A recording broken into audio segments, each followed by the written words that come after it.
ಜಯಮೃತ್ಯುಂಜಯ ಶ್ರೀ ಆರೋಗ್ಯದಲ್ಲಿ ದಿಢೀರಂತ ಏರುಪೇರಾಗಿದೆ. ಕೂಡಲ ಸಂಗಮದ ಪಂಚಮಸಾಲಿ ಪೀಠಾಧ್ಯಕ್ಷರಾಗಿದ್ರು ಜಯಮೃತ್ಯುಂಜಯ ಶ್ರೀ. ಇದೀಗ ಅವರಿಗೆ ತಲೆನೋವು ಕಾಣಿಸಿಕೊಂಡಿದೆಯಂತೆ, ಜೊತೆಗೆ ಎದೆನೋವು ಕೂಡ ಕಾಣಿಸಿಕೊಂಡಿದೆ. ಹಾಗಾಗಿ ಅವರನ್ನ ಖಾಸಗಿ ಆಸ್ಪತ್ರೆಗೆ ಶಿಫ್ಟ್ ಮಾಡಲಾಗಿದೆ.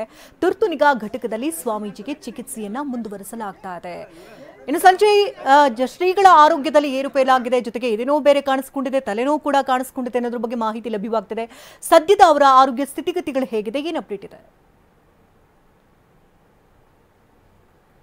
ಶಕುಂತಲ, ಅನೇಕ ದಿನಗಳ ಬೆಳವಣಿಗೆಯಿಂದಾಗಿ ಸ್ವಾಮೀಜಿಯವರು ಈಗ ಅನಾರೋಗ್ಯಕ್ಕೆ ಒಳಗಾಗಿರುವಂಥದ್ದು. ಅವರನ್ನ ಖಾಸಗಿ ಆಸ್ಪತ್ರೆಗೆ ದಾಖಲಿಸಿ ಚಿಕಿತ್ಸೆಯನ್ನು ಕೂಡ ಕೊಡುವಂಥ ಒಂದು ಕೆಲಸವನ್ನ ಮಾಡಲಾಗ್ತದೆ.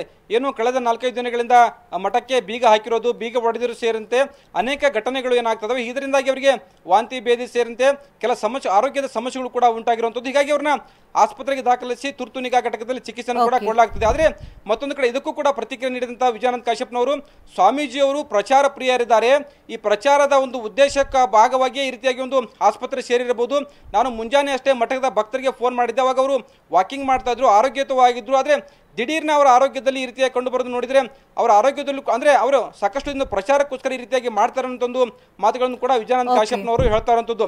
ಪ್ರಮುಖವಾಗಿ ಏನಂತಂದ್ರೆ ಜಯಮೃತ್ಯುಂಜಯ ಸ್ವಾಮೀಜಿ ಅವರನ್ನ ಇದೀಗ ಪೀಠದಿಂದ ಕೆಳಗಿಳಿಸುವಂತ ಒಂದು ಅಂದ್ರೆ ಪೀಠದಿಂದ ಕೆಳಗಿಳಿಸಲಿಕ್ಕೆ ಬೇಕಂತ ಎಲ್ಲ ಸಿದ್ಧತೆಯನ್ನ ಪಂಚಮಸಾಲಿ ಟ್ರಸ್ಟ್ ಮಾಡ್ಕೊಳ್ತಾ ಇರುವಂಥದ್ದು. ಈ ಹಿನ್ನೆಲೆಯಲ್ಲಿ ಹುಬ್ಬಳ್ಳಿಯಲ್ಲಿ ನಿನ್ನೆ ಸಮಾಜದ ಸಭೆಯನ್ನು ಕೂಡ ನಡೆಸಿರುವಂಥದ್ದು.